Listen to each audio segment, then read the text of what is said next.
오늘은 본문 말씀을 통하여 나와 하나님과의 관계, 하나님이 나에게 어떠한 존재로 임하여야 하는가, 나는 그분을 어떠한 심령으로 모셔야 하는가를 함께 살펴보고자 합니다. 오늘 말씀은 히스기야 왕이 남유다를 다스리던 때였습니다. 그때 남유다는 어려움에 처해 있었어요. 아수르라는 나라가 이 남유다를 점령하려고 예루살렘 성을 포위했던 때였습니다. 아수르는 이 남유다의 46개 성을 다 빼앗았습니다. 이제 남은 것은 이 예루살렘 성뿐이었습니다. 최후의 보루라고 할 수 있겠죠. 시편의 기자는 이 같은 힘겨움의 상황을 2절 말씀에 이렇게 표현합니다. 땅이 변하든지 산이 흔들려 바다 가운데에 빠지든지. 땅이 변한다는 것은 지진, 재해를 뜻합니다. 그리고 당시에 사람들은 산에 신들이 거주하고 있었다라고 생각했습니다. 신들이 거주하는 이 산이 흔들려 지진이 발생하여 바다 깊은 곳에 빠지는 상황. 이것은 남유다에게 있어서 큰 재앙의 모습이었던 것입니다. 당시 예루살렘을 포위한 적장은 계속적으로 이 남유다에게 항복을 권유하고 강요하였습니다. 그리고 이 남유다는 도저히 회복될 가능성이 보이지 않았습니다. 예루살렘 성이 함몰되는 것은 이제 시간 문제여로 보입니다. 우리의 인생도 땅이 변하고 또한 산이 흔들려 바다에 빠지는 상황을 접하게 됩니다. 그럴 때 우리는 두려움에 휩싸이게 되지요. 고난에 부딪혔을 때에 어떤 사람들은 돈을 의지합니다. 어떠한 환난이 다가올지라도 돈이 있으면 그것을 헤쳐나갈 수 있다고 생각한 것이죠. 또 어떤 이는 힘 있는 사람을, 또 어떤 사람은 세상의 권력을 의지하기도 합니다.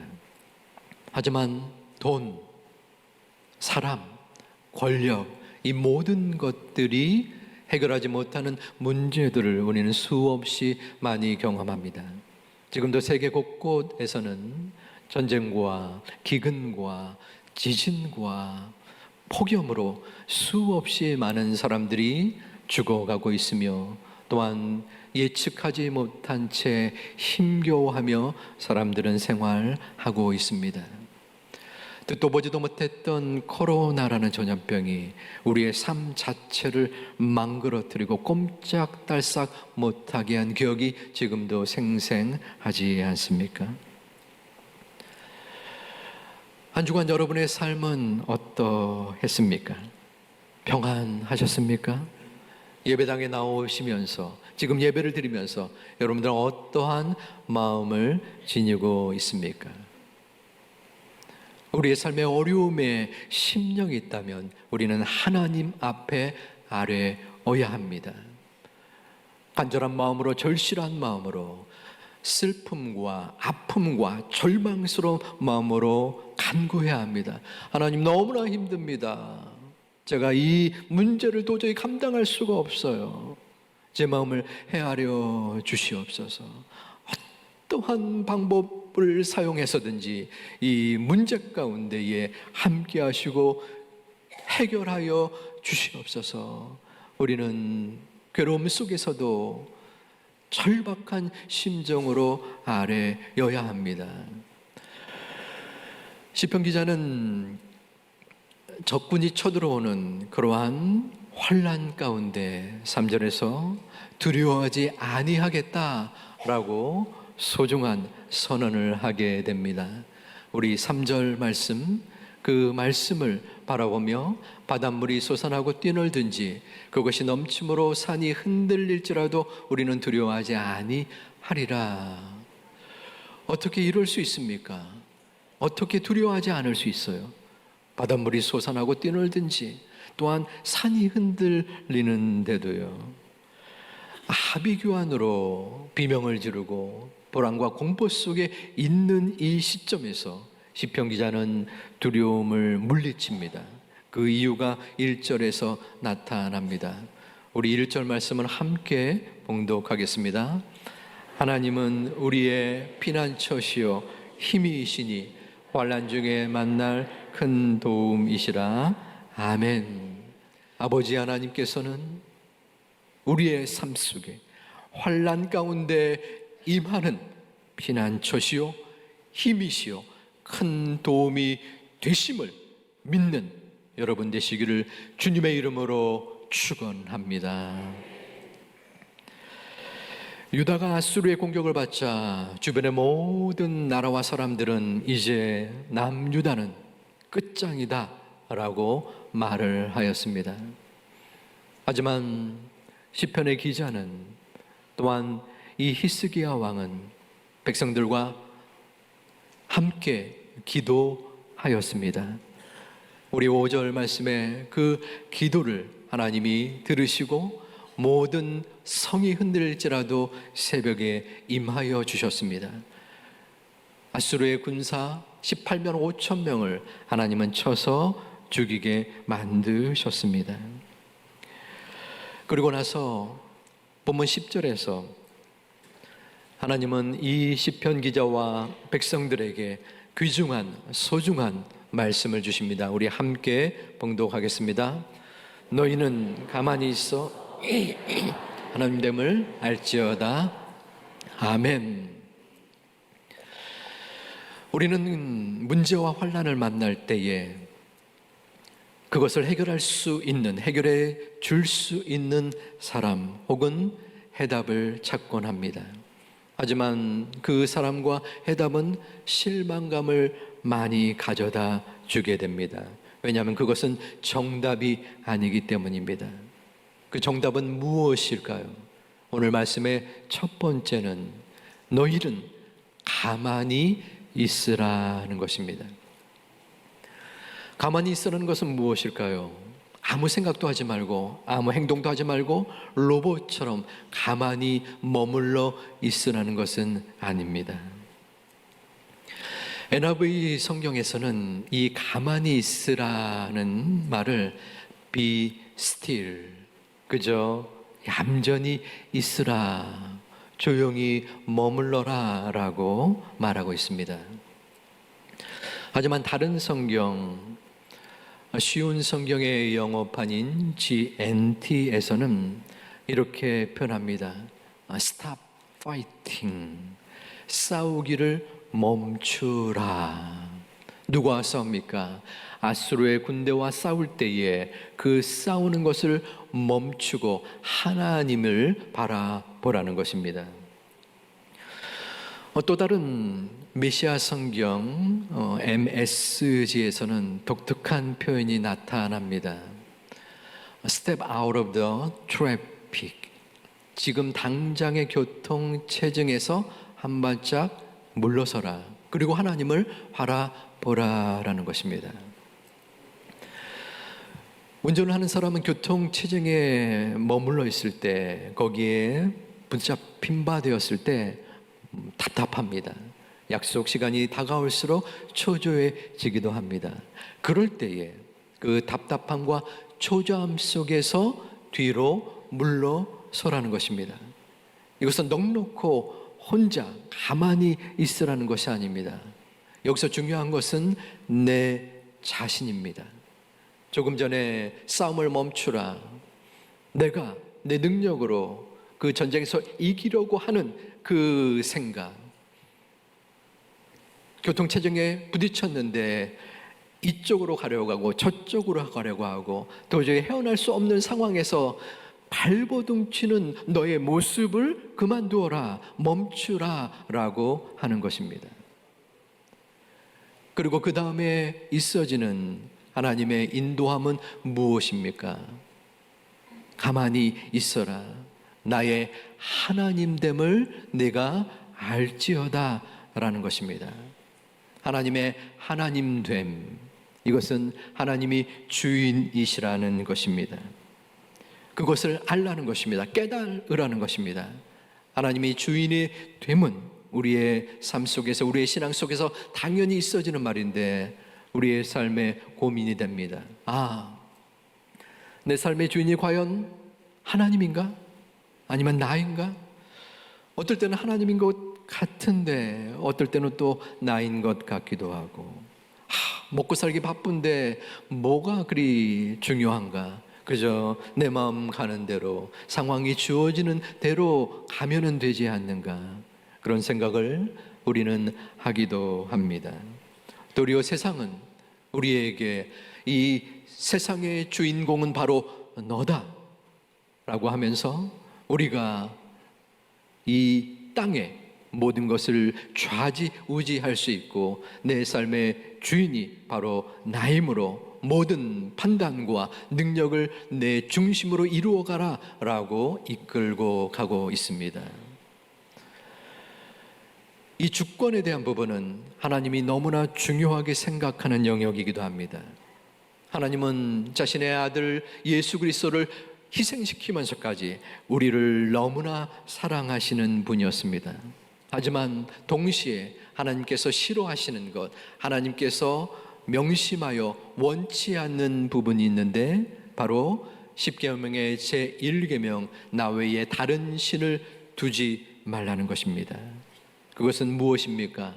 오직 참신은 여호와 하나님 나 하나뿐이기에 다른 신상, 다른 우상, 그리고 인간 스스로를 바라보는 것은 잘못되었다라는 것입니다. 그러기에 이스라엘 백성을 광야의 고난의 길로 이끈 이유는 여기에 있습니다. 그들을 스스로 낮추게 하기 위함이었습니다. 하나님이 높여짐으로 인하여 하나님이 주권자 되시고 주인 되심을 드러내기 위함이었습니다. 그러므로 우리가 이 땅에서 사는 동안 내가 잘나서 생활하는 것이 아니라 하나님이 역사하셔서 하나님이 나의 주인이 되시는 것을 알게 하기 위하여 우리에게 고난을 주시기도 한다는 것입니다. 식당을 선택할 때에 그 선택의 여러 기준 중에 중요한 것은 아무래도 맛일 줄 압니다. 하지만 요즘에는 중요한 요소 중에 하나가 주차장도 포함이 됩니다. 차를 운행하는 사람이라면 그 식당 근처에 주차장이 있는가, 그것에 따라서 식당을 정하는 우선순위가 되기도 하지요. 교회도 비슷한 것 같습니다. 교회 나가는데 주차 공간이 너무나 힘들면은 좀 꺼려지는 현대인의 마음도 이해가 됩니다. 어떠한 분이 계셨는데 교회 근처에 주차 공간을 지닌 분이 계셨습니다. 교회 무상으로 대여를 해 주었습니다. 마음대로 그 주차장을 사용하세요. 교회로서는 큰 도움이 되었지요. 그런데 그 주차장을 1년에 52주가 있지 않습니까? 51주는 사용할 수 있게 했는데 한 주는 사용을 금하였습니다. 왜 한 주를 사용하지 못하게 합니까? 그 한 주도 사용하게 해주세요. 교회에서 말을 건넵니다. 그분이 이렇게 말하였습니다. 한 주를 사용하지 못하게 함으로 그 주인이 누구인지 알게 되지요. 우리의 인생의 주권자이신 분, 내 삶을 움직이시고 때로는 중단하시지만 결과적으로 승리로 이끄시는 분이 바로 하나님이시라는 것입니다. 우리의 마음속에 하나님을 주인으로 섬기고 그 하나님의 하나님 되심을 느끼고 인정하고 깨닫는 여러분 되시기를 주님의 이름으로 축원합니다. 하나님의 하나님 되심을 깨달을 때에 우리의 삶에 변화가 생깁니다. 여러분의 삶의 주인은 누구십니까? 여러분입니까? 아니면 돈입니까? 아직까지도 여러분을 지금까지 이끌어오는 경험 혹은 자녀가 되십니까? 우리는 51주를 허락받은 주차장을 내 마음대로 쓰기 때문에 착각합니다. 아, 이 주차장이 내 것이구나. 하지만 하나님께서는 사용할 수 없는 그 한 주, 지금 내 능력과 내 힘으로 해결할 수 없는 이 어려움과 환난으로 인하여 우리에게 깨달음을 주십니다. 내 인생이 네가 아니다. 너는 내가 만든 피조물이다. 나는 너의 하나님이 됨이다. 그러므로 내가 너의 삶을 주관하고 있단다. 하나님은 지금 저와 여러분에게 말씀하십니다. 말씀으로 우리에게 증거하십니다. 너의 삶은 네 것이 아니다. 여러분, 이 말씀이 여러분의 마음 중심 속에 확고하게 자리 잡고 계십니까? 믿으십니까? 그 믿음이 있을 때에 우리는 다시 한번 하나님께로 향할 수 있습니다. 하지만 여전히 우리의 마음속에 고민과 갈등이 있습니다. 하나님, 제가 겉으로는 신자요, 예배에 참석하고 하나님을 주인으로 섬긴다고 하지만 정작 제가 양보할 수 없는, 하나님께 바칠 수 없는 이것이 있습니다. 이 부분이 있습니다. 아버지 하나님, 어찌해야 합니까? 적어도 이러한 고민과 갈등을 가지고 있는 분이라면 하나님의 자녀여, 하나님께서 기뻐하는 자입니다. 어쩌면은 아무런 감각 없이 그저 예배를 드리고, 예배 드리는 이 순간에도, 그리고 예배당에 나가면서부터 하나님과는 상관없는 오직 나만을 위한 삶을 살고 있지는 않으십니까? 교회에 처음 나오거나 그리 오랜 신앙이 아니라면 그럴 수 있습니다. 하지만 적어도 내가 직분을 맡고 있고 내가 교회에서 예배를 드리는 그 세월과 시간이 오래도록 쌓여가는 분이라면 오늘 주시는 하나님의 말씀을 내 마음속에 생각해 볼 필요가 있습니다. 내 삶의 주인은 과연 누구인가? 나인가? 아니면 하나님이신가? 하나님 앞에 내 삶의 주권과 영역을 드리지 못하는 부분이 행여라도 조금이라도 남아 있는가? 하나님의 하나님 되심을 바라보며 하나님이 주인 되심을 고백하고 인정하고 깨닫는 우리 제2가족 되시기를 주님의 이름으로 축원드립니다. 하나님의 하나님 되심을 깨달을 때 우리는 하나님의 때를 기다리며 받아들일 수 있습니다. 저는 남아프리카 공화국에서 4년을 있었습니다. 남아공은 직항이 없습니다. 아직까지는요. 저 몰래 어저께 만들었을지도 모르겠지만 지금으로서는 제 기억에는 없습니다. 홍콩이나 싱가포르까지 가서 거기서 비행기를 타야 돼요. 한 4시간 혹은 6시간 정도 갑니다. 남아공까지 한 몇 시간 정도 걸리겠습니까? 19시간 정도 걸립니다. 정확하게는 18시간 35분입니다. 자, 지겹습니다. 타면 자도 깨도 계속 비행기는 날아가고 있어요. 제 마음속에 한 6시간 정도면 좋겠다 하는 생각을 했었던 것 같습니다. 그런데 6시간이 지나면 내 시간이 지났으니, 내가 가진 시간이 끝났으니 이제 도착했겠지 하며 문을 열면 어떻게 되겠습니까? 아직까지도 13시간의 시간이 남아 있는 것입니다. 그 13시간이 지나야만 목적지에 도달할 수 있는 것입니다. 그 6시간은 저의 시간입니다. 나의 시간입니다. 우리의 시간입니다. 나머지 13시간은 하나님의 시간인 것이에요. 그 비행기를 탈출하고 싶어도, 내가 어찌하고 싶어도 나갈 수 없는 하나님의 시간이 우리에게 있다는 것입니다. 그 시간이 지치고 힘겹고 도저히 감당할 수 없고, 어떨 때는 나를 거꾸로 엎드려서 무릎 꿇게 만드는 힘겨움을 느낄 수도 있습니다. 하지만 그 사랑 많으신 하나님은 우리를 위하여 미리 예비해 두시고, 우리를 훈련시켜 주시고, 우리를 하나님의 자녀로 일꾼으로 성장시키시는 하나님의 시간임을 믿으시기를 주님의 이름으로 축원드립니다. 그 하나님의 때가 있기에 우리는 그 하나님을 바라보는 것입니다. 당장 나의 시간이 나에게 임할 것을 우리는 기다리고 고대합니다. 문제가 해결되고 아픔이 치유되고, 그리하여 이 땅에서 떵떵거리며, 아니면 적어도 문제 속에서 벗어나기를 우리는 기다립니다. 나의 시간입니다. 하지만 실수가 없으신 하나님께서 가장 합당한 방법으로, 가장 합당한 때에 우리를 인도해 주실 그 하나님의 때를 기다리고 기대하고